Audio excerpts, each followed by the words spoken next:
സ്നേഹസാന്ദ്രം charitable ട്രസ്റ്റിന്റെ കാറി ആരാണെന്ന് നിങ്ങൾക്ക് അറിയണ്ടേ? എന്തായാലും ഞങ്ങൾക്കൊപ്പമുണ്ട്.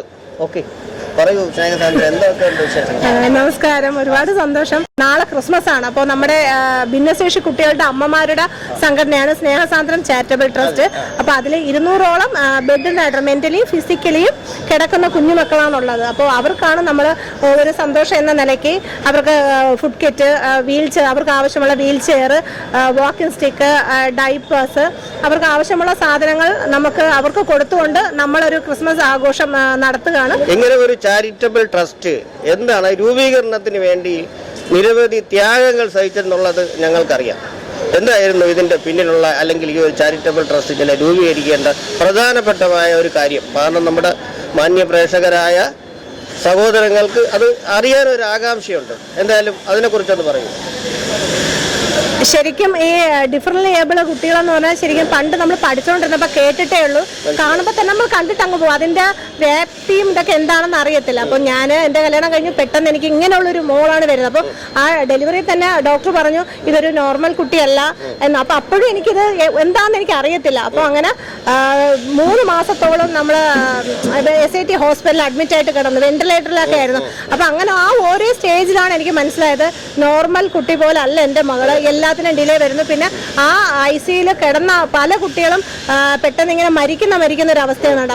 അപ്പം ഓരോ വിളി, എൻ്റെ മോളുടെ പേര് സാൻഡ്ര എന്നാണ്, ആ വിളി വരുമ്പോഴത്തേനും എൻ്റെ ചങ്കിൽ തീയാണ്, എന്തായിരിക്കും എടുത്തത്. അപ്പം അങ്ങനെ ഒരു അവസ്ഥയിൽ കൂടെ കടന്നു വന്നപ്പോഴാണ് ഞാൻ നോക്കിയത് എന്നെ ഒന്നുമില്ല, എൻ്റെ പപ്പയാണ്, എൻ്റെ അച്ഛനും അമ്മയാണ് എൻ്റെ മോളെ വളരെ നന്നായിട്ട് നോക്കുന്നത്.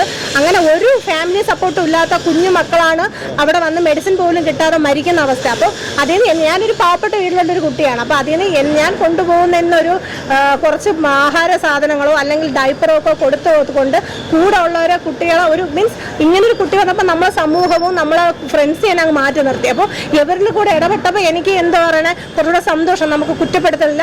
അങ്ങനെ ചെറിയ ചെറിയ കുറവുകൾ നികത്തി അങ്ങനെ വലിയൊരു സംരംഭമായിട്ട് എടുത്തതാണ്. അപ്പോൾ ഇന്ന് ഈ പറഞ്ഞ പോലെ കുട്ടികൾക്ക് എന്ത് ആവശ്യം വന്നാലും എന്നൊക്കെ ചെയ്യാൻ പറ്റുമെന്ന് അറിയത്തില്ല, എന്നാലും ഒരു വിശ്വാസത്തോടെ അവരെന്നെ വിളിക്കുന്നുണ്ട്. എത്ര രാത്രിയായിരുന്നാലും അവർക്കൊപ്പം ഓടി ഞാൻ പറ്റുന്ന കാര്യങ്ങൾ ചെയ്യുന്നുണ്ട്. അതിന് ഈ പറഞ്ഞ പോലെ ഒരുപാട് ആൾക്കാർ സപ്പോർട്ടായിട്ട് നിൽക്കുന്നുണ്ട്. അതിനകത്ത് ഈ പറഞ്ഞ പോലെ ഒരുപാട് കഷ്ടതകൾ കൂടിയാണ് വന്നത്. ഇപ്പോൾ ട്രസ്റ്റ് ഫോം ചെയ്തത് തന്നെ ഇപ്പോൾ ഒരു 6 വർഷമായിട്ടേ ഉള്ളൂ.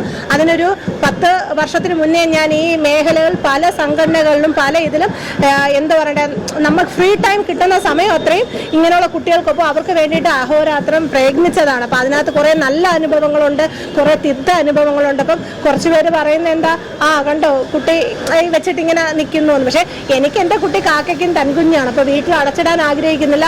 നമ്മൾ ഇങ്ങനെയുള്ള കുട്ടികളെ കൂട്ടി എല്ലാ യാത്രകളിലും ഇപ്പം ലോങ് ട്രിപ്പ് ആയിക്കോട്ടെ, അവരൊരു കല്യാണത്തിനായിക്കോട്ടെ, അപ്പം നമ്മൾ എവിടെയാണ് അംഗീകരിക്കുന്നത് അവിടെ എൻ്റെ മോളെയും കൊണ്ട് എൻ്റെ ബാക്കിയുള്ള മക്കളെയും കൊണ്ട് അന്തസ്സായിട്ട് പോകാൻ നമുക്ക് ഒരുപാട് അവസരങ്ങൾ ഇപ്പം നമുക്ക് ഒരുപാട് ആൾക്കാർ തരുന്നുണ്ട്. അതിനൊരുപാട് സന്തോഷം. പക്ഷെ എന്നാൽ ഇപ്പോഴും ഉണ്ട് ചെറിയ ചെറിയ, ഞാൻ പറഞ്ഞേ 100-ലൊരു 2-3 പേരൊക്കെ നമ്മളൊരു എന്താ പറയുക ഒരു മാനസികമായിട്ട് തളർത്തുന്ന പ്രവണതകൾ നമ്മളോട് കാണിക്കുന്നുണ്ട്, നമ്മളെ കുട്ടികളെ അവഗണിക്കുന്നുണ്ട്. പക്ഷെ എന്നാലും പണ്ടത്തെക്കാളൊക്കെ മാറി നമ്മുടെ കുട്ടികളും സമൂഹത്തിൻ്റെ മുഖ്യധാരയിൽ എത്തിക്കാൻ വേണ്ടിയിട്ട് നമ്മൾ അവർക്കൊപ്പം നിൽക്കുന്നു, ഒരു സമൂഹം നമുക്കൊപ്പം നിൽക്കുന്നു. അപ്പോൾ ഇന്ന് ഈ ഒരു ക്രിസ്മസ് ആഘോഷത്തിന് 200 കുട്ടികൾക്ക് നമ്മൾ സഹായങ്ങൾ കൊടുത്തുകൊണ്ടാണ് നമ്മളിത് ചെയ്യുന്നത്. അതിന് സഹായിച്ച എൻ്റെ കമ്മിറ്റിക്കാരുൾപ്പെടെ എല്ലാവർക്കും ഒരുപാട് സന്തോഷം, സ്നേഹം. എന്തായാലും പറയുന്നവരവിടെ പറഞ്ഞുകൊണ്ടേയിരിക്കട്ടെ. അമ്മയാണ് ഇപ്പം ശരിക്കും പറഞ്ഞാൽ ബേസിൽ ഇപ്പം നമ്മൾ 200 പേർക്കാണ് കണ്ടിന്യൂസ്ലി മെഡിസിനും കാര്യങ്ങളൊക്കെ കൊടുക്കുന്നത്. പക്ഷെ ഒരു 1000-ൽ പരം അമ്മമാരുമായിട്ട് ഇങ്ങനെയുള്ള കുട്ടികളായിട്ട് ഞാൻ മിക്കവാറും ഇടപഴകുന്നുണ്ട്. അവർ എത്ര രാത്രിയാലും എന്നെ വിളിക്കുന്നുണ്ട്. ശരിക്കും നമുക്കൊരു ബലമാണ്. അപ്പം എന്തെങ്കിലും ഒരു ഡിപ്പെൻഡ് ചെയ്യുന്നതുകൊണ്ടാണ് അവരെന്നെ വിളിക്കുന്നത്. അതുപോലെ തിരിച്ച് ഞാൻ നല്ല ഉപദേശങ്ങൾ നമ്മൾ ഒരുമിച്ചിരുന്ന് ചർച്ച ചെയ്യാറുണ്ട്. പല മേഖലകളിൽ ഒരുമിച്ച് ഇപ്പം സ്വയം തൊഴിലുകൾ അമ്മമാർക്ക് കിട്ടുന്ന എല്ലാ സ്വയം തൊഴിലും വീട്ടിൽ ഇരുന്ന് ചെയ്യാൻ വേണ്ടിയിട്ട് ഞാനത് ചെയ്തു കൊടുക്കുന്നുണ്ട്. കുട്ടികൾക്ക് ഭാവിയിലുള്ള എല്ലാ കാര്യങ്ങളും ഞാൻ ചെയ്തു കൊടുക്കുന്നുണ്ട്. എന്തായാലും നമ്മുടെ മാന്യ പ്രേക്ഷകർക്ക് വേണ്ടി ഒരു ഹാപ്പി ന്യൂ ഇയർ പറഞ്ഞുകൊണ്ട് നമുക്ക് നിർത്താം. ഒരുപാട് സന്തോഷത്തോടെ ഹാപ്പി ന്യൂ ഇയർ. അടുത്ത വർഷവും ഇതുപോലെ തന്നെ നമ്മളെ കുട്ടികൾ സമൃദ്ധിയായിട്ട് ജീവിച്ച് നല്ല ഉയരങ്ങളിൽ എത്തട്ടെ.